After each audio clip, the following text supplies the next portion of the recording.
What is up, guys? In today's video, we're going to be talking about the cube rifle because Fortnite recently did buff it and put out a post kind of talking about the balance of this season overall. As always, if you guys do enjoy this video, find it helpful, informative, or interesting, remember to give it a like, subscribe if you'd like to see more, comment down below what you think of the cube rifle getting buffed and what you think of balance overall this season. And if you guys would like to use my code in the shop when getting anything, it is EvolveJake, just like my channel name is, and it is underneath the webcam at all times. So I'm not going to read the post word for word throughout the entire thing. It will be linked down in the description below if you want to check it out, but I'm going to be going over the gist. The most important thing is going to be that the cube rifle was recently buffed in several different ways. So it got +1 damage on its regular fire attack, like if you were to shoot this like any other weapon. If you guys don't know, the cube rifle has a regular fire mode using your default shoot button, and then the aim down sight button actually sends out a cube towards the enemy.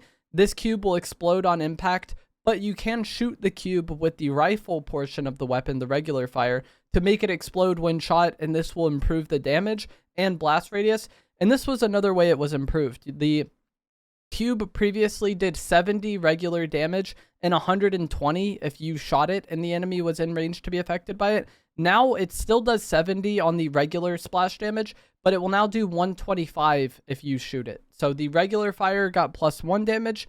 The cube itself got +5 damage if you shoot it to trigger the explosion and the enemy is in range to be affected by it.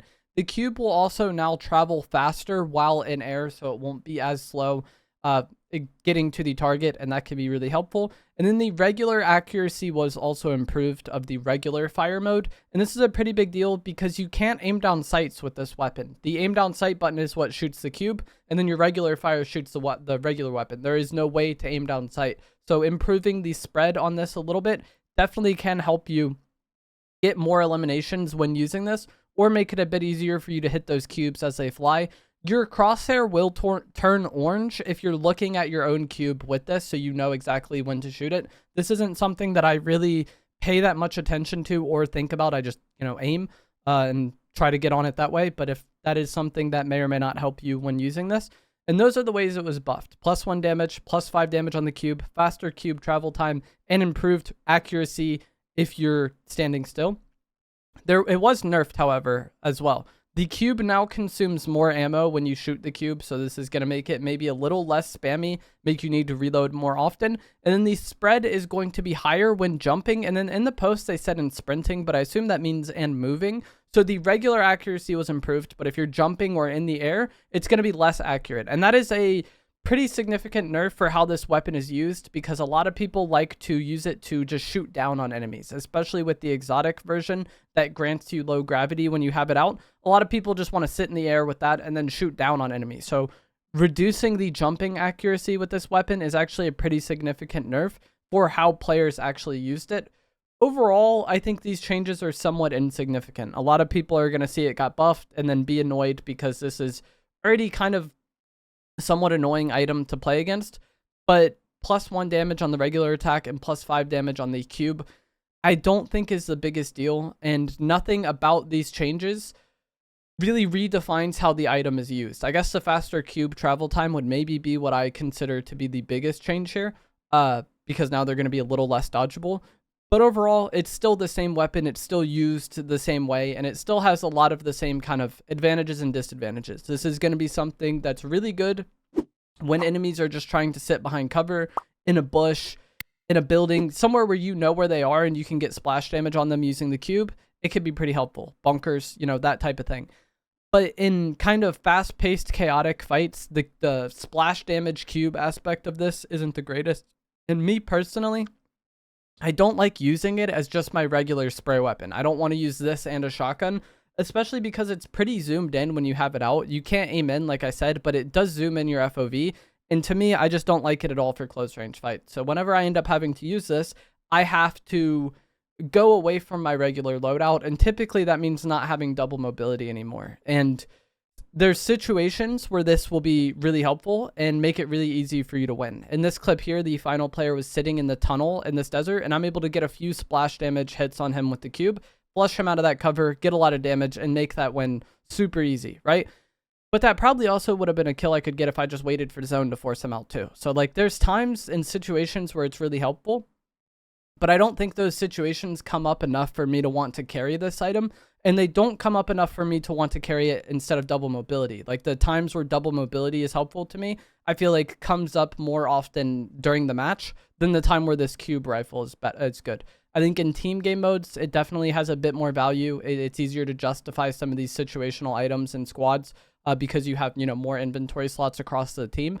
And fights do play out a little slower and a little stagnant. But like outside of squads and trios, I don't see myself wanting to use this in zero build. Apparently in builds, it is pretty annoying, but that kind of makes sense because you could just use it to blow up people's builds and walls and stuff, and then that makes fights somewhat annoying. And also, there's not as much of a need to have double mobility in builds anyway. So like it makes sense to me that it would be more valuable in builds. But in zero builds, it's not my favorite thing. And this weapon change, the buffs, I don't think really affect that at all. Doesn't move the needle on how I feel about it, and it probably won't to you either. One thing that might make this weapon better is last week's Shield Bubble Juniors were vaulted in zero build for some reason. This wasn't really talked about anywhere. I did make a video about it yesterday, and Shield Bubble Juniors would have been one of the main counters to an item like this, because when an enemy goes high in the sky and they're just raining the cubes down on you or destroying your cover with the cube explosion, being able to throw a shield bubble down would just completely counter that and make that person have to play the fight differently. Shield bubbles being gone, is an improvement to this item, but still, it's not something that I would have wanted to carry shield bubbles for anyways. It just isn't that big of a deal. So, what's buffed, but I think the game is still going to play mostly the same. They also said in this blog post that they feel the loot pool is decently balanced currently in this season, and I actually agree with that a good amount. I think if there were more weapons to buff or nerf, then maybe those changes would have happened right now too. But I do think the balance of this season is pretty solid. Lots of the spray weapons are viable. I personally prefer the Thunderburst SMG, but the regular pistol is also incredibly good and probably more popular than the Thunderburst. The Nemesis AR and Combat AR, I think, are both really good as well. I just don't prefer them because their jumping accuracy isn't as good as something like the Thunderburst or the pistol. And then even the Vector DMR isn't the most popular item, but it is very good at what it does. It's just the way this season plays, I don't need that type of weapon because fights are typically much faster paced. And then getting into the shotguns, I do think the balance of these shotguns is pretty good. The Chaos Reloader is probably a bit too forgiving on the body damage, but I feel like they want it to be good. If this gun wasn't very forgiving in that way, it would be hard for players to justify using it with only one shell. But I still love the Iron Pump, and between the Iron Pump and Chaos Reloader, I typically just choose whichever one I have the highest rarity of during the match.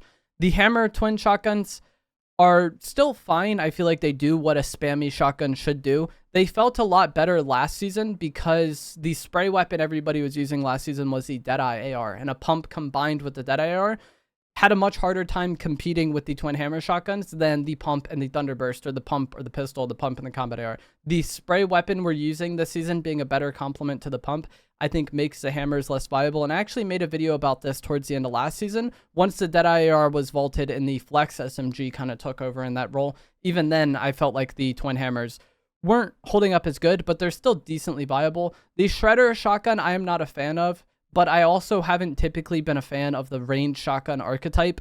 Some people I do see online seem to like it, so, it does what it does well. But overall, I think the balance of this season is good. The melee on the gloves is probably a bit too good. That would be something I would change. Pretty much just that in the Chaos Reloader, though. I think the balance of this season overall is really solid, so I do agree with the rest of this blog post where they kind of said that, we would do changes, but the balance is good right now. Let me know what you guys think of that. Like I said, the post will be linked down in the description if you want to check it out. But basically what it said was we buffed the cube rifle and we didn't make other changes because, the balance feels like it's in a good spot. One change that also happened recently is they fixed a bug that was causing blank shots in both BR and reload mode. So if you've ever just shot your gun and got no damage at all on the enemy, that bug may have been fixed with this, but it's also something that can happen because you swap. A lot of times with pump shotguns, people will feel like their gun doesn't shoot, or they shoot a blank because they swap too quickly and then end up canceling the shot. And this is something that build players are very familiar with because you would typically shoot your shotgun and then immediately place a build. And if you did that too quickly, you could kind of cancel the same thing. So there may have been a bug causing blank shots for you that has been fixed, but also you might have been swapping too quickly and canceling the shot. It's probably a combination of both. There's probably some instances where you're swapping too quickly, and there's probably some instances where that bug was getting you. But that is going to be it for this video.